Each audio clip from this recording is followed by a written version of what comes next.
Senhoras e senhores! Como é que vocês estão? Todos bem, todos felizes, todos contentes, todo mundo alegre e saudável? Eu espero que sim! Aqui está seu professor de História, Rogério Ataíde, hoje. Havana, Havana. Eu acabei de dar um spoiler sobre o tema do Quer Que Desenhe de hoje. Nesse episódio vamos tirar todas as dúvidas sobre a Revolução Cubana. Além de dar spoiler, também vou dar umas 2 dicas incríveis. Se liga aí. Na descrição temos 2 links. Um com um mapa mental em alta qualidade para você baixar e estudar quando quiser. E no outro link você consegue um descontão para assinar o Descomplica e continuar estudando com a gente. Não dá mole não, hein? Não perde essa oportunidade. A vaga dos seus sonhos está mais perto do que você imagina. E aí, todo mundo pronto? Vamos começar?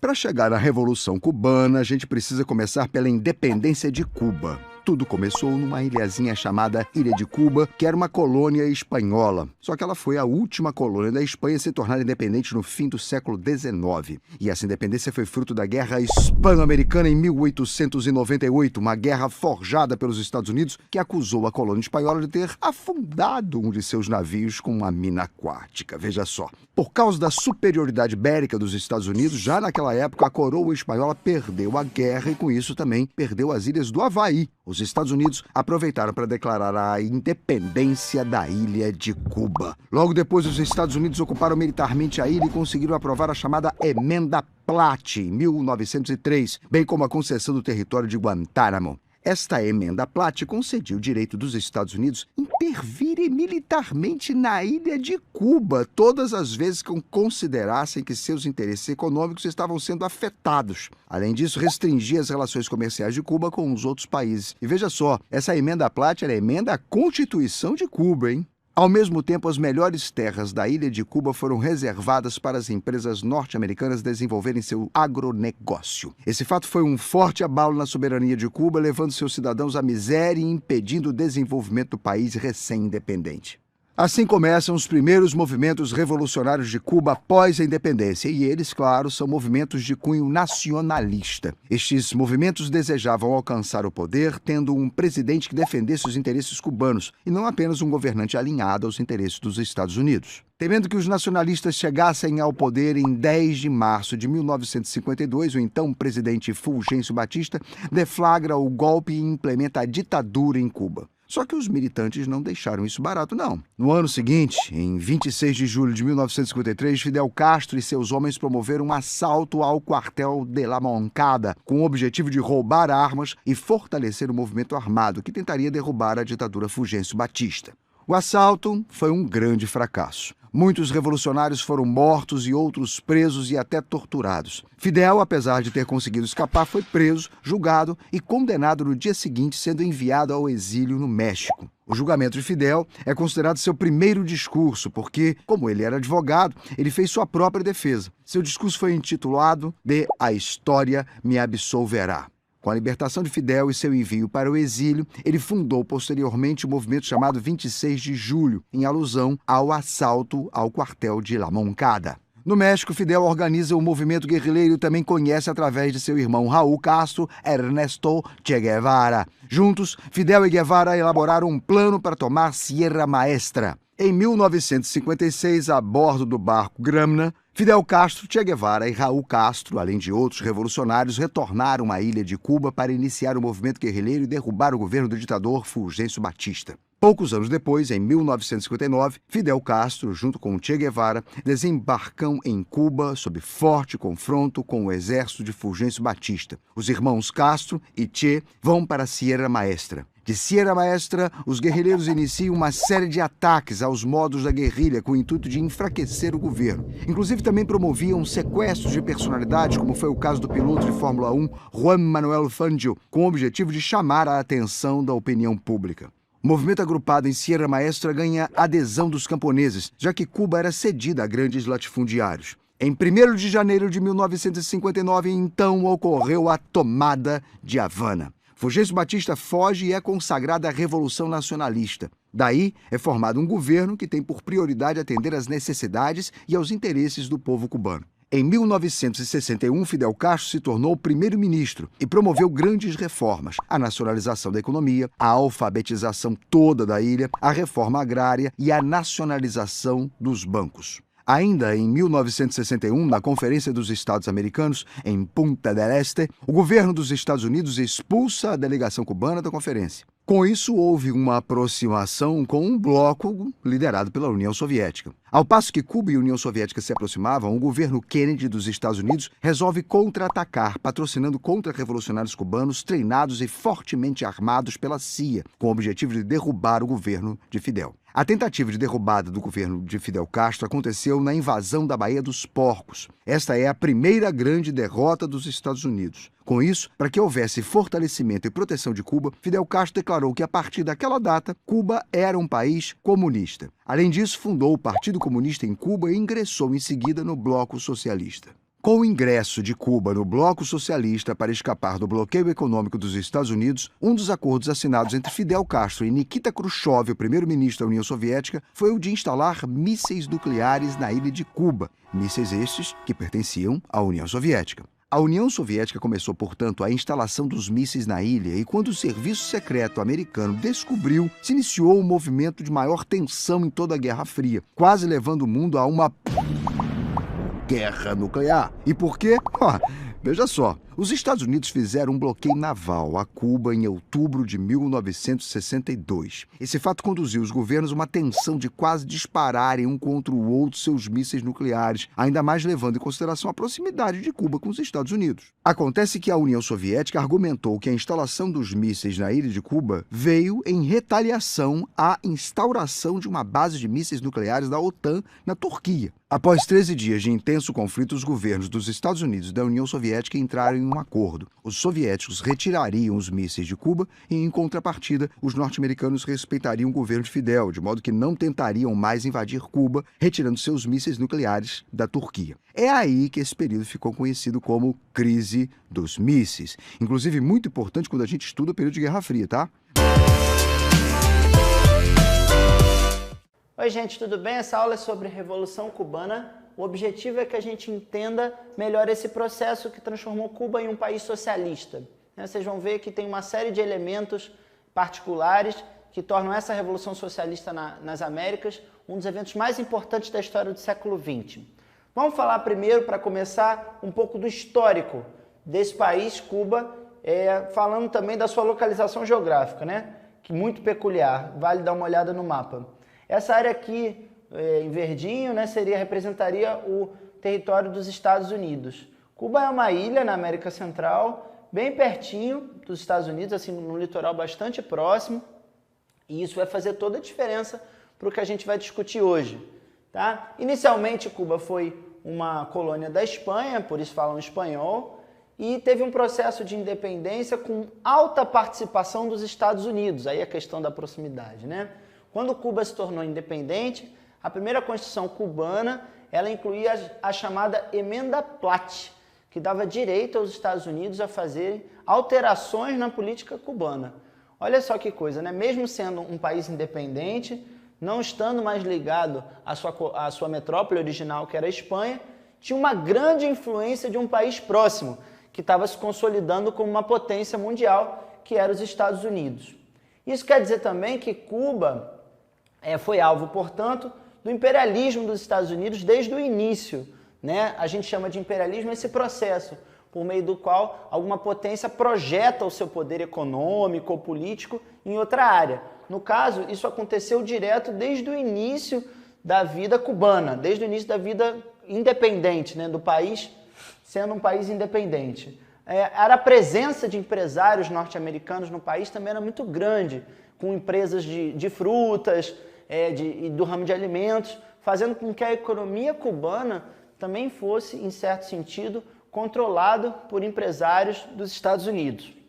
Na época, subiu ao poder um ditador chamado Fulgêncio Batista, que também era visto com certa simpatia pelos Estados Unidos, porque ele garantia os interesses do país na região. Então era mais ou menos essa a situação de Cuba até o início do século XX, uma extrema dependência econômica e política dos Estados Unidos. Acontece que dentro do país um quadro de extrema desigualdade social existia. Existia uma elite mais ligada aos Estados Unidos, né? Mas existia também uma grande parte da população que sofria com as condições de vida que eram ruins, né? Ou seja, com pouco acesso a bons serviços públicos, né? Com dificuldades de manter a vida, com más condições de vida. O que acontece? Nesse período surge um grupo que passa a questionar essa ditadura do Fulgêncio Batista, que só servia às elites e não à maior parte do povo cubano. Nesse contexto, um grupo de jovens tem uma ideia ousada: assaltar um quartel das Forças Armadas cubanas, capturar armas e tomar o poder para tirar Fulgêncio Batista. O que foi chamado episódio do assalto ao quartel de Moncada. Esse grupo de jovens realizou de fato o assalto, mas não conseguiram ser bem-sucedidos. Eles terminaram presos, né? Um deles se tornou bastante conhecido nesse período, Fidel Castro. Fidel Castro e seus comparsas, vamos dizer assim, seus companheiros, eles passaram 2 anos na prisão, só conseguindo ser libertados depois desse período por conta desse levante do quartel de Moncada. O que eles fizeram? Quando eles conseguiram se libertar da prisão, eles fugiram do país, fugiram de Cuba, para pensar uma solução política em outro lugar de uma forma mais livre. Foram para o México. Esses jovens no México, eles planejam o retorno a Cuba e a invasão da ilha, né, com meio de barcos. Então eles vêm para a ilha de Cuba, desembarcam, eles sofrem a repressão do regime e apenas alguns sobrevivem. Esses alguns que sobrevivem, eles vão para a área do interior do país. Qual é o objetivo, então, passa a ser, né, o objetivo desse grupo? No interior do país, no meio da floresta, no meio de uma área que era mais rural, organizar um movimento armado para tomar o poder. Foi a chamada Guerrilha de Sierra Maestra, que é o local onde esse grupo se organizou no interior de Cuba. Aí acontece uma coisa muito interessante nesse processo, né? Um grupo bem pequeno de pessoas consegue se organizar com algumas poucas armas no interior do país, conseguindo o apoio de alguns trabalhadores rurais, de sindicatos, e eles fazem, enfim, no final dos anos 50, uma verdadeira revolução e tiram Fulgêncio Batista do poder, iniciando um governo de caráter nacional e bastante popular. Assim que assumiu o poder, Fidel Castro e seus aliados, né, eles fizeram uma série de medidas que foram bem recebidas pela população cubana, como uma diminuição dos principais preços, né, a nacionalização de algumas partes da economia para diminuir a influência dos Estados Unidos. As imagens de um grupo de poucos jovens, isso é muito importante ser dito, esse grupo que fez a Revolução Cubana em 1959 era geral de jovens, e a imagem daqueles jovens barbudos que tinham feito aquele movimento rodaram o mundo inteiro. Era uma espécie de estímulo para que aquela juventude fizesse transformações em outros lugares também. Esse movimento, que significou o fim do poder de Fulgêncio Batista e a tomada do poder por esse grupo com ideias nacionais e populares, a gente chama de Revolução Cubana. Acontece que nos anos seguintes à chegada desse grupo ao poder, Cuba passa por mudanças políticas bastante relevantes e que têm desdobramentos no cenário mundial. E a gente precisa falar disso também ainda nessa aula. Então, o que acontece? O mundo vivia nesse período o cenário que a gente chama de Guerra Fria. Isso precisa ser dito, que é importante para a gente entender a sequência aqui. Como você sabe, terminou a Segunda Guerra Mundial e duas grandes potências, os Estados Unidos e a União Soviética, passam a disputar áreas de influência do globo. Eles tinham duas ideias completamente diferentes de mundo. Os Estados Unidos defendiam o capitalismo, a ideia da propriedade privada, das empresas em concorrência, né? E do outro lado, a União Soviética, que achava que os trabalhadores tinham que fazer um governo forte, tomar o poder e acabar com a burguesia e com essa ideia de propriedade privada, né? E ele, o governo socialista, distribuindo as riquezas. Esse período de enfrentamento é importante para entender o que está acontecendo aqui, porque Cuba, em 1961, acaba se intitulando socialista. Essa foi uma mudança muito importante para a gente entender o panorama na América Latina a partir de então. Porque, repara, inicialmente, Fidel Castro tinha liderado uma revolução que se dizia nacional e popular, não socialista ainda. Logo depois que a revolução tem sucesso, Fidel Castro é recebido nos Estados Unidos como um grande líder, lá, ele vai a Nova York, essa visita tem bastante propaganda em cima. Não se vê, nesse primeiro momento, Fidel Castro como um inimigo dos Estados Unidos. Isso precisa ser dito porque a gente tem muito essa imagem de que Cuba está na oposição dos Estados Unidos, ou que Fidel Castro teria sido um líder de oposição aos Estados Unidos. Isso, de fato, aconteceu depois, mas a gente tem que entender como essa mudança se processou.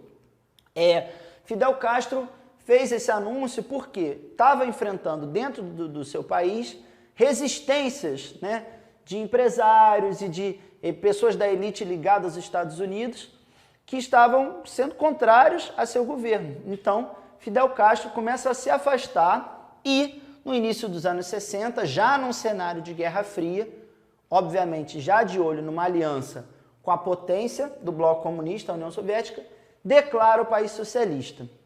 Nesse cenário, os Estados Unidos, num episódio militar muito mal explicado, com participação da Agência de Inteligência dos Estados Unidos, a CIA, organiza, com alguns cubanos que estavam fora do país, uma tentativa de invasão à ilha, a chamada invasão da Baía dos Porcos, que era um local aqui em Cuba.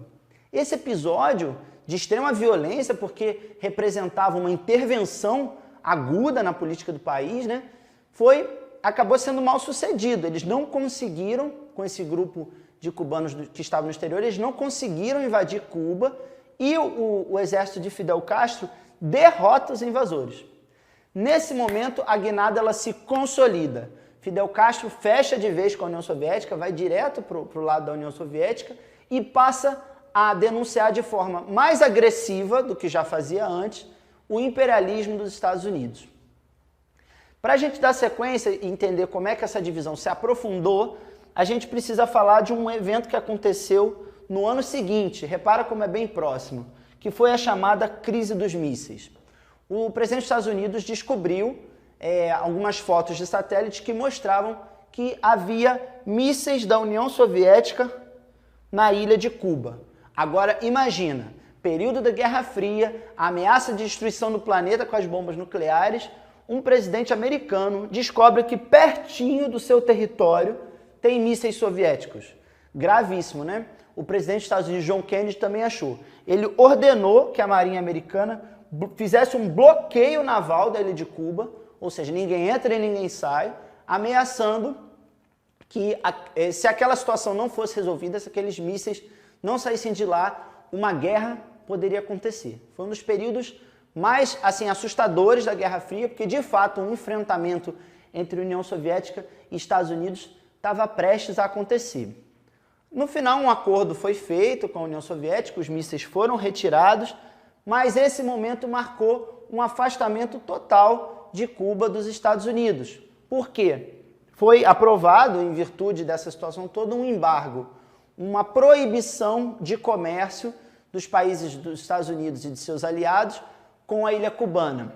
Nesse momento, Cuba vai cada vez, a partir desse momento, né, melhor dizendo, Cuba vai cada vez mais aprofundando sua aliança com a União das Repúblicas Socialistas Soviéticas. Por quê? Se Cuba não poderia comerciar com os países capitalistas, não é verdade?